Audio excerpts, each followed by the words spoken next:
Welcome back to the channel. It's a pleasure to be with you again. Today, we're exploring a quality that's often misunderstood, underestimated, and unfortunately, undervalued in the modern world. It's the quiet strength behind many successful lives, enduring relationships, and peaceful minds. We are talking about the power of being agreeable, not in the sense of blind obedience or sacrificing your boundaries, but in the truest form of wisdom, inner softness, external harmony, and deep emotional maturity. Let me ask you this: have you ever mistaken a gentle person for a weak one? Have you ever assumed that someone who doesn't argue, doesn't raise their voice, or doesn't need to dominate is somehow less powerful? If so, you're not alone.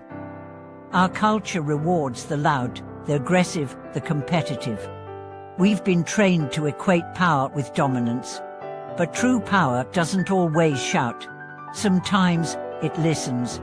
It doesn't always fight. Sometimes it yields. It doesn't always command. Sometimes it understands. And in that space of gentleness lives the deepest strength of all. Let's begin with a story. There was a woman known in her community for her serenity. No matter the crisis, family feuds, workplace stress, social injustice, she responded with calm, with compassion, with peace. People often said, she's too soft for this world. But one day, a man broke into her home. She didn't scream, she didn't panic. She looked him in the eyes and said, "You must be very desperate to do this. Please take what you need, but if you're open to it, I can also make you some tea." Stunned, the man froze. He took nothing. He left in tears. That moment changed his life.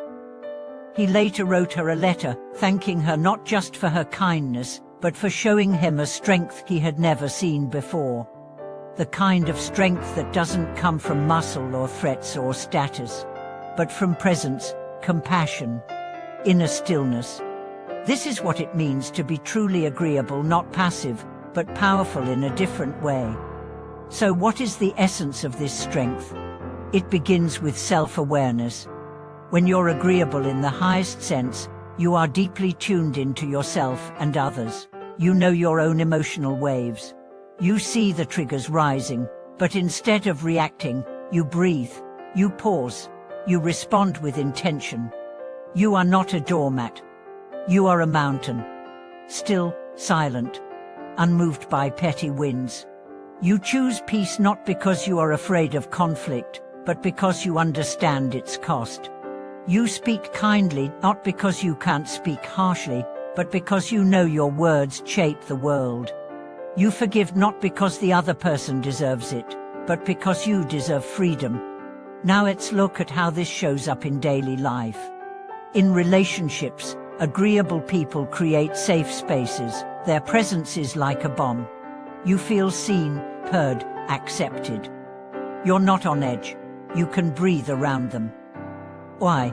Because they don't use pressure. They use presence. They don't try to win. They try to understand. They don't need to be right. They want to be real. And in that space, trust grows, connection deepens, healing begins. In leadership, agreeableness is the invisible glue of great teams. An agreeable leader listens more than they speak.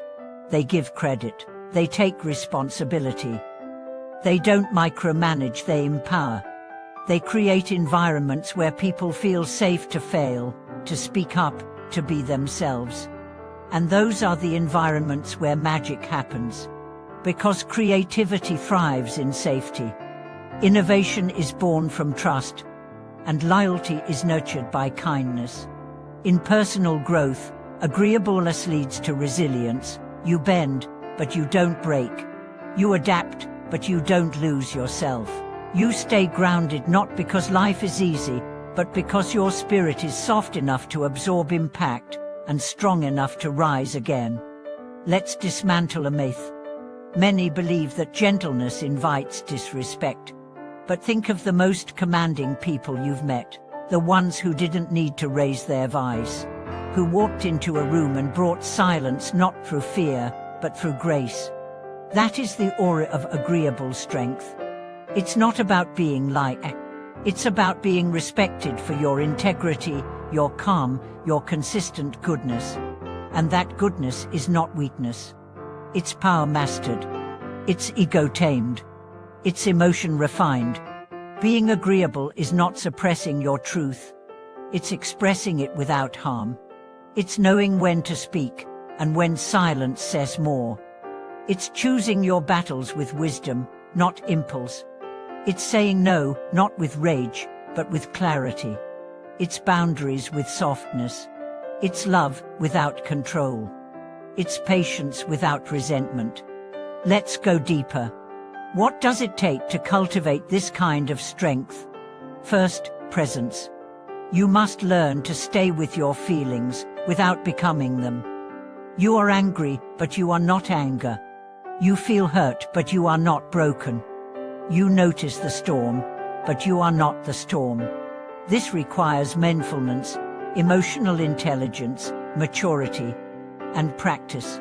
Second, empathy.